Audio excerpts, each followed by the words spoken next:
The morning unfolded gently, sunlight pouring through the thin curtains and scattering golden shapes across the bedroom walls. Outside, sparrows sang freely, their voices light and careless, while inside me a dull restlessness stirred. I told myself it was nothing more than wedding day nerves, but a deeper part of me, the part one tried hard to ignore, whispered that something was waiting, something I wasn't ready to face. It was Rachel's sister's wedding day, set in the countryside at a grand estate that looked like it belonged on a glossy magazine cover. Rolling fields stretched endlessly, dotted with blooming gardens and ancient oaks swaying in the autumn breeze. The air was alive with the fragrance of fresh grass and jasmine. And everywhere you looked, elegance radiated. Guests trickled in dressed in shimmering gowns, sharp suits, polished shoes, and laughter bubbled across the grounds like champagne fizzing in tall glasses. Rachel was breathtaking. Her crimson dress hugged her in all the right places, the fabric flowing like water as she moved. Dark curls framed her face, falling naturally over her bare shoulders. She held my hand as we walked together, but the grip was light, fragile, like a connection that could slip away at any moment. She smiled for photographs, hugged relatives, and moved with an ease that made her glow. I tried to match her energy, to blend into the joy of the day, but beneath the music and chatter, a quiet wrongness gnawed at me. I smothered it with forced smiles. The ceremony itself felt like a fairy tale. Rachel's sister appeared radiant, gliding down the aisle beneath a delicate lace veil, her happiness shining brighter than the afternoon sun.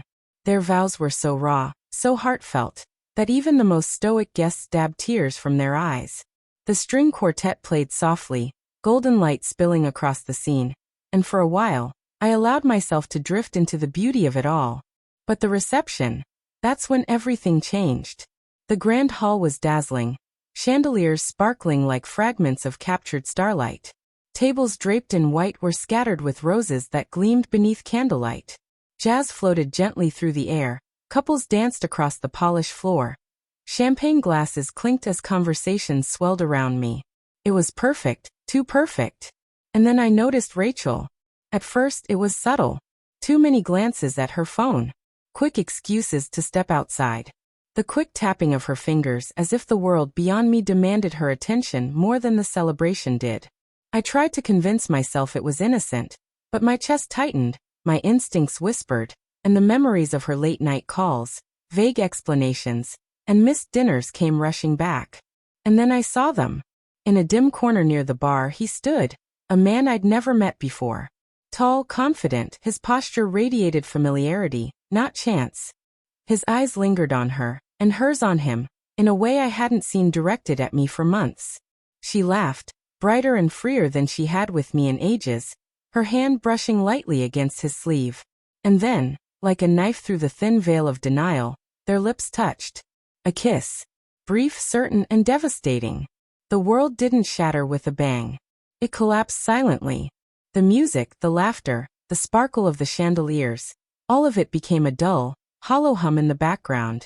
My chest constricted, breath caught somewhere between rage and heartbreak, but I didn't explode. I didn't confront.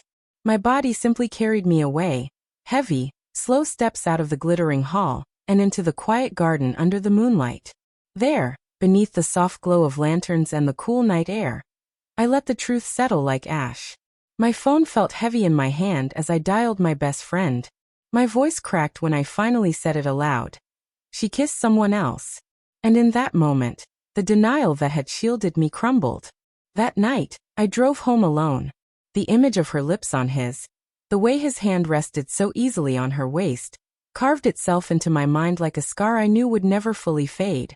When I reached our apartment, I packed only what mattered, a bag of clothes, essentials, a few personal keepsakes. I didn't rage. I didn't write paragraphs of anger. I sent her one message. It's over. Final. Cold. Absolute.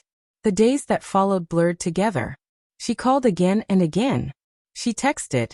Confused at first, then desperate, then pleading. I didn't answer. Until one evening, she stood at my door, eyes swollen, cheeks streaked with tears, clutching a bouquet of lilies like a flimsy shield. Her voice trembled as she poured out words. Mistakes, confusion, love, regret. But I heard the truth hidden beneath. She wasn't sorry for what she'd done. She was sorry that I had seen it. I looked at her with a calm I didn't know I had. You didn't just betray me, I told her. You betrayed the life we were building. You kissed him while your sister was promising forever. Trust isn't optional. You destroyed it. She broke down, begging, promising, swearing she could fix it. But I had nothing left to give her. Some wounds don't close. Some bridges don't rebuild. You made your choice, I said softly. Now live with it. In the weeks that followed, I began to heal.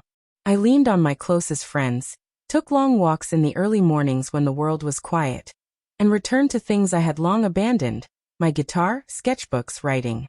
I let grief wash over me. I allowed the anger its place, and slowly, piece by piece, I rediscovered myself. Walking away wasn't weakness.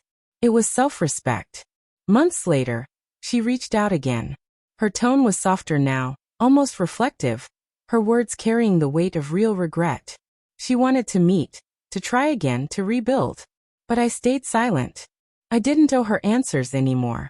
That night at the wedding, the night that had broken me, had also remade me. I walked out shattered, but I emerged stronger. That night wasn't just the end of us, it was the beginning of me.